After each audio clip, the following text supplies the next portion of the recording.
যে নবীজি আপনার 24টা ঘন্টায় প্রতি ঘন্টার মধ্যে প্রতি সেকেন্ডের মধ্যে আপনার জন্য ইয়া উম্মতি করেছেন, সে নবীকে ডাকার কথা ইয়া রাসূলুল্লাহ সাল্লাল্লাহু আলাইহি সাল্লাম প্রতিনিয়ত।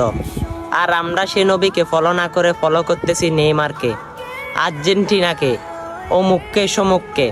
আরে ভাই, একটা কথা চিন্তা করে রাতে বালুশের উপর মাথা রেখে একবার ভাবুন তো, সে নবী শাফায়েত কি আপনার জন্য করবে? আমার মনে হয় করবে না। সে নবীর বাণীগুলোকে আপনাকে পৌঁছে দেওয়ার জন্য উম্মত হিসাবে গ্রহণ করেছে, কিন্তু আপনি কি করতেছেন? সে নবীর পক্ষে কি আপনি আছেন? অবশ্যই ডিজে গানে আপনি সবার আগে থাকেন, মাহফিলের মধ্যে মানুষ নাই, আপনি কি বুঝতেছেন? অবশ্যই আল্লাহর রাসূল আপনাকে শাফায়েত করে জান্নাতে নিয়ে যাইবে না। আর অবশ্যই আজকে যদি নবীর প্রকৃত আশেক হন, অবশ্যই হাদিসটা বেশি বেশি পৌঁছে দেওয়ার চেষ্টা করবেন। কারণ আমার প্রিয় নবীজি বলে, চুগলখোর কখনো আল্লাহর জান্নাতে প্রবেশ করবে না। চুগলখোর কারা?